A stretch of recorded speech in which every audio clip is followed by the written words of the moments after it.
Hello, you wonderful people, and welcome to another episode of Not Too Comic Book. This being the show where I talk about TV shows that are adaptations of comic books. For today's episode, I'm going to talk about the latest episode of The Walking Dead. This episode being the mid-season finale, and such a great mid-season finale with everything that went down in this episode. First of all, basically everything blowing up in everyone's faces. Obviously, you have Jadis and her people running, so I assume they're back to being enemies with everybody else when it's all said and done. Because it's like, oh, we made this deal, but that's not because we thought you were going to win. It's like, oh, now we see that that's not the case. So gain an ally just to quickly lose them. Like, literally not even in the first minute of the episode, they already going. It's like, wow. So there's that, and basically the Saviors took this opportunity to strike and strike hard. They hit everywhere: Alexandria, the Kingdom, and Hilltop. It's hard to say who probably got. I would say definitely Alexandria got it the hardest with everything. But I'll break every situation down. Hilltop, Maggie, and then we're stopped by Simon and his group, which I didn't even think about it until now, like just before I started recording. Maggie's situation is even more messed up when you actually think about it, because for Maggie, it's like she was literally in this situation, the end of season 6, as well as the beginning of last season, like kind of forced into a situation. And it's like having to watch someone that part of their group die. Like that dude Neil ended up getting killed to set an example, because like, oh, someone has to die. It was literally the exact same situation as with Abraham and Glenn. I didn't even think about that. And it's like, why that situation even hit her even harder? Because I mean, not only because that's one of her people as a leader, the Hilltop, she's responsible for them.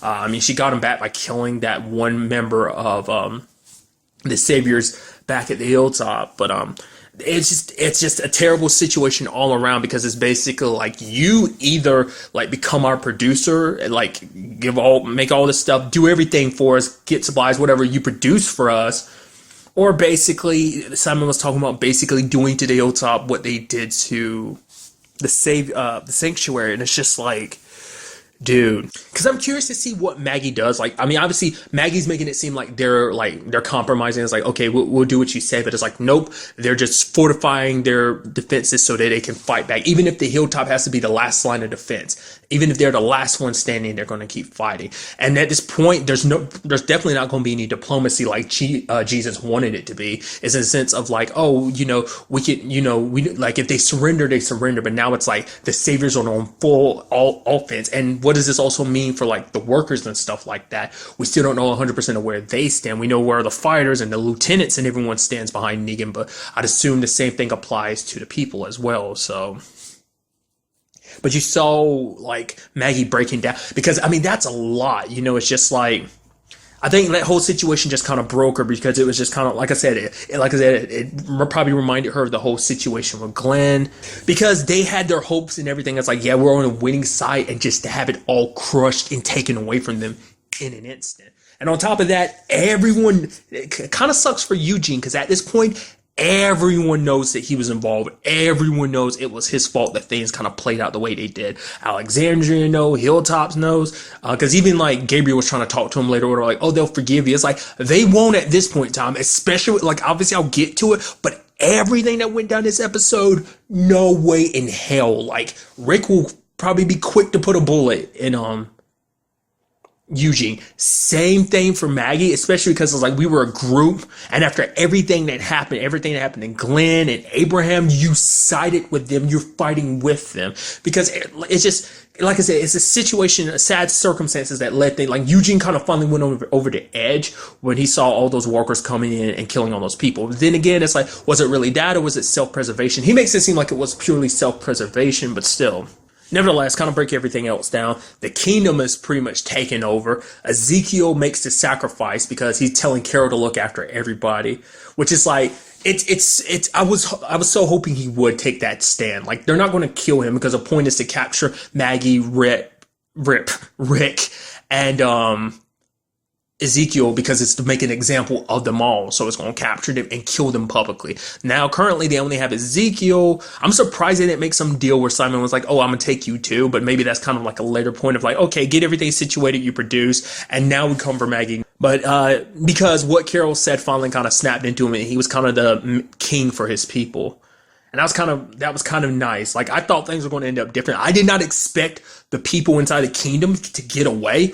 Didn't see that coming, but I don't know. It's kind of sad too, because that guy that's there in the kingdom, the guy that's leading the charge and everything, he's kind of like one of the most reasonable people. It's the weird thing about the saviors that I think is kind of an interesting thing that the show does. It's like they try to paint the saviors like we're reasonable people, and to a certain degree, it's like you're villains, but at the same time, you make good points. And it's like I can kind of understand where you're coming from with this whole situation, but it's like even he's like, I didn't want things to come down to this, but here we are. It's like I don't want to make some kind of tragedy happen here, like, but I will if I need to, if you're forcing my hand. Like, so it's just, I don't know, it's just kind of interesting. But in that guy in particular, he was always kind of the most civil and reasonable amongst them. I mean, to be fair, you have Negan overlooking everything, so there's only a limit to how reasonable and accommodating you can be before you have to kind of be a little forceful. I'm surprised, in retrospect, now I'm thinking about it, like, when it came to Maggie, I'm surprised she didn't kill that other dude, the one who tried to take a gun. But, like, I don't know, because she went after the one that was like, oh yeah, this is the one that tried to kill you, right, Jesus? Bam. So, and I think there was also that other guy, the guy who got shot. I don't think he really thought that she was going to do it, but she did it.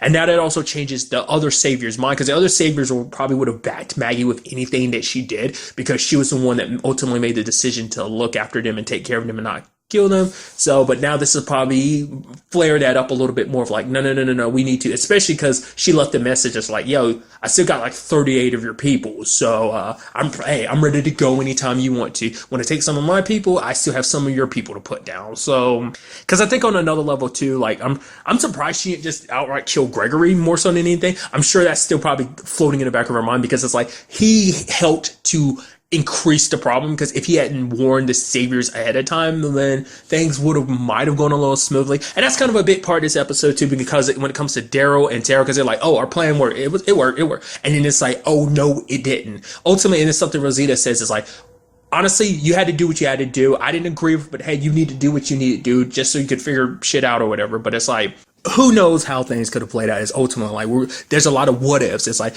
what if what they did ultimately led to what's happening? And it's just kind of like, it's a combination of that plus Eugene is just domino effects. Even when it was like, if I hadn't decided to go after Negan, which Sasha might still be alive, or maybe Sasha would have gone by herself. It's just that you don't know in a situation. But when it's all said and done, I'll get back to it just because I just want to say that to be the last thing. How the episode ends, I'm saving that for last. I should get it out of the way. But there's so much, I want to talk about. The fact is that, I really like the fact is that when it was all said and done, like, I wasn't expecting Rick to get back in time. I thought, like, just because we saw the, like, cut forward and back, like, the whole thing, especially at the beginning of the season where he's just kind of standing near a tree and he's, like, teary-eyed and stuff, I thought like that was him returning afterwards. I was like, oh man, that sucks. But now it's like, in retrospect, it's like, no, we know like why he's like that. Also, really quickly, I was like, holy crap, when him and Negan fight, I was like, wait, whoa. Because you had that moment where it's like they were fighting. I was like, oh my God, like, it's like, do you ever shut up? And Negan's like, no. And then like that moment, Rick had Lucille in his hands. I was like, it's like, no way they're going to end it like this on a mid-season. Oh, okay. It got knocked out the window. Because in my head, like, if it doesn't end like that, I'll be kind of pissed off. That Rip, I keep doing that. Damn it, Legends of Tomorrow. If Rick doesn't end up, like, dealing with Negan with Lucille, it has to be, like, that has to be the end all be all when it comes to Negan. It has to be Rick with Lucille in his hands doing the damage, just because it's, like, poetic justice for everything. I mean, it might ultimately not even be that. I don't know. We'll just kind of have to, in the future, have to wait and see like how that all plays out.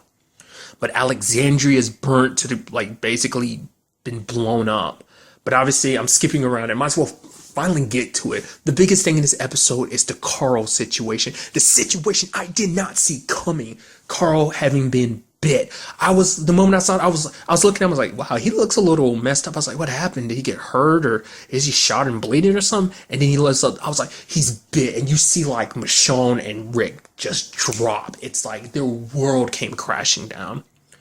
Because for one, you didn't see that coming. Once again, like the little bit I do know about a comic book, I'm pretty sure, like the last time I checked, I thought Carl was still alive in a comic book, but it's like, no, he's dead now. It's like, wow. I mean, you already know the show and the comic book have vast difference, but that's not something you expect. It's like, out of anyone that's going to live, you think Rick or Carl, which still kind of sets it up in my mind. If they wanted to, I don't know if the comic book would do this, but definitely the TV show could easily end it where it's like Rick dies. I mean, to be fair, I shouldn't be too surprised because, I mean, it's been long enough. It ties in because it's Walking Dead, but like season 1 of The Walking Dead, how it ends, so it's kind of a similar situation.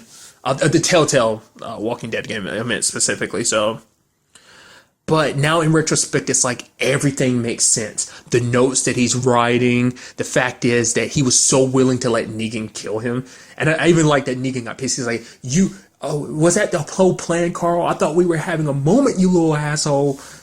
This is the fact is that Carl was like, if I'm going to, like, hey, if it means ending everything, making everything square, then let me die. And it's like, in retrospect, it's like, now it makes sense why. He knew he was going to die either way, because it's like, there's no cure on this situation. It's not a Herschel situation like, oh, let's cut off the limb and he'll be okay. It's like, no, especially where it is. And then immediately I'm like, it took me a second after the episode, and I was like, but when did he get bit? There were no walkers. Right. During the whole Sadiq situation, which you know Sadiq's gonna feel bad about it. Then you have Tara and Daryl feeling bad about it, because whether you want to admit it or not, everything that played out, like they played a contributing role into things playing out the way they did.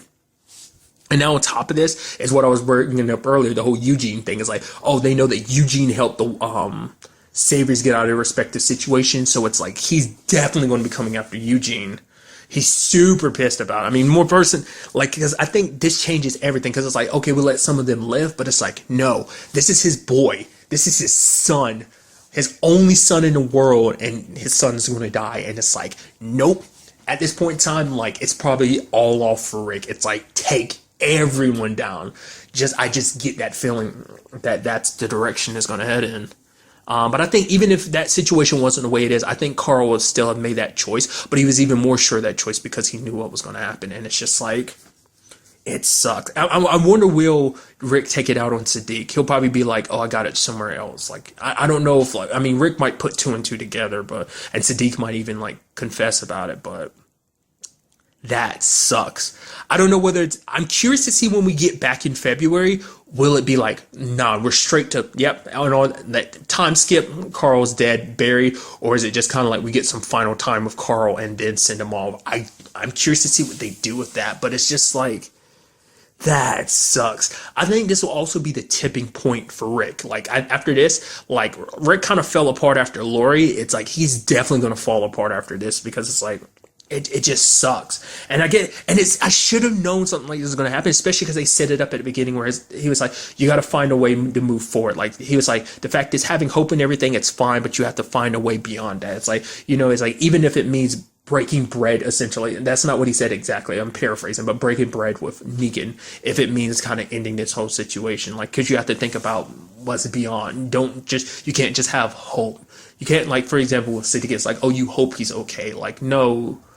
It's not just hope. Hope isn't enough. You got to do something with it. So that's definitely out the window now. Because once I brought this up before, it's very similar to the whole situation with the governor in season 4, where Rick was like, okay, we occupy the same space. Like, there's room for you and there's room for us. But the governor didn't want that. He's like, I'll take it all. And you had that moment where Herschel was smiling because he was proud of what Rick was trying to do. And then, obviously, things played out the way they did, as I mentioned before, and as you obviously know. So I felt like that probably would have been the type of situation. Like, there was no, like, like I said, in their own weird, twisted way, the saviors are kind of rational and just like, oh, you have to pay for this and pay for that. So also Dwight kind of took me by surprise. Like, he's been found out because one of the lieutenants that was with him, she's obviously going to report it back because she got away. Not only did he lead them into the trap, he ended up helping kill some of them. So, and he's also the one that told him about Eugene.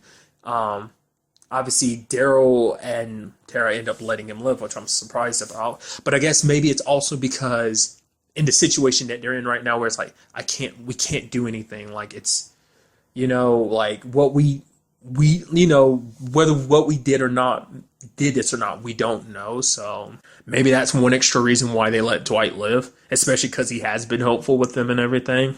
And there's also the whole Aaron and Enid side of things. God, I guess I'm sitting here thinking about that message, because it's a message that Enid, like, first brought it up into the series, and I was a JSS, just survived somehow. And just, like I said, now it makes even more sense about the whole Carl situation. It's just like, ugh, that is like so damn depressing, dude. It's like, ugh. They know how to like gut punch you for this stuff. It's like they knew exactly what they were doing with that, making sure it was the last thing you saw and dealt with when the episode ended too. It's like, damn you AMC and damn you The Walking Dead. It's like, oh, that sucks so much, dude. But all right, getting back to it, Enid and Aaron were trying to get Oceanside to help them. That didn't work out because it's like, oh, we got this distillery truck, kind of giving a gift so they're more likely to help out. But Aaron kind of got attacked by the lady who runs it. What's the girl's name? I think her name's Cassie. Probably not. Her grandmother who runs the Oceanside ends up getting killed by Enid. So it's like, oops, that sure as hell not going to work out. And funny enough, last time we see them, so don't know how that whole situation turns out. But that is such a damn kick in the teeth. It also definitely means everything we saw at the beginning, like the whole quote unquote time skip thing, does not exist. Because no.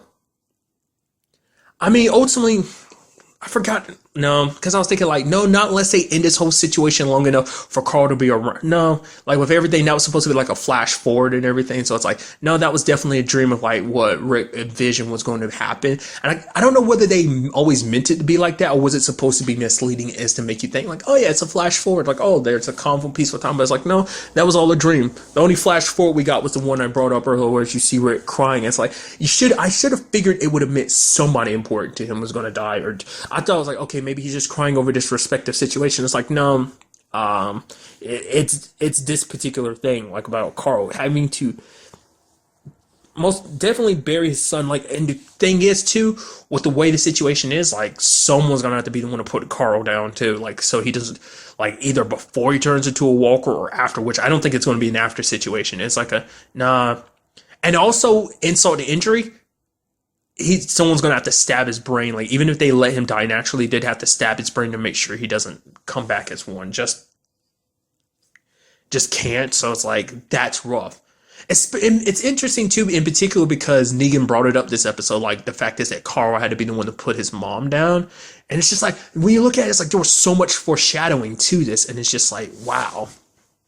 I almost completely forgot about the whole Eugene situation too, where he lets Carson and Gabriel go, which Gabriel's like, you're doing the right thing, which, Eugene's kind of, because for him, he still couldn't rest because it's like, he made his choice, but it still didn't sit right with him because it's like, because once again, it seems I want to give him the benefit of the doubt. Even he says like, no, it's out of selfishness, out of self-survival, but self-preservation. I don't know why I always say self-survival, because I think I always forget the word preservation. I think that's why I said that. But nevertheless, it's because of that, the reason why he does what he does. But I think there's a part of him that's just like, he doesn't like seeing people die and stuff like that, and he wants to do his best, even if it was for the saviors. But now but now it's like the people on the other side are dying, people he cares about, so once again, I don't expect things to kind of play out very well for Eugene going forward, despite him doing the quote unquote right thing. Because the fact of the matter is, it's a situation where like, even if things didn't play out this way exactly, it wouldn't have changed Carl's situation. Carl's situation existed out of this situation.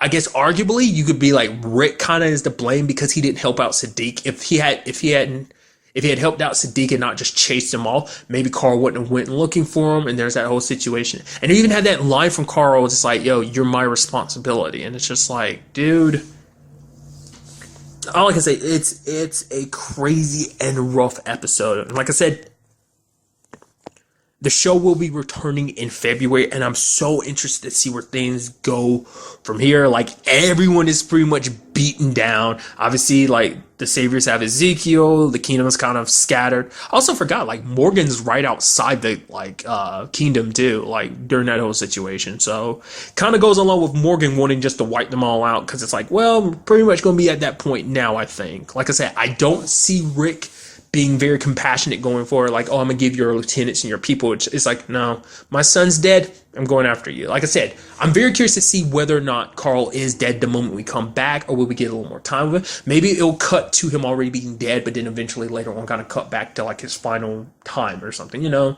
So, once again, did not see that coming. I mean, it's also because it also does a good job of showing you stakes too, because it's like you thought Carl was safe, you thought Rick was safe. It's like now you can't 100% even think that Rick's safe, because it's like, yeah, he made it through this, but who's to say when it's all said and done he'll make it through it. And also, like I said, what this means, I think we'll definitely be seeing a very different Rick going forward too, I think. So, but once again, we'll just kind of have to wait and see. But really, that's all I want to talk about in this episode. Till the next time we meet, be happy, be safe, live out to the fullest, and enjoy it. Good day and goodbye.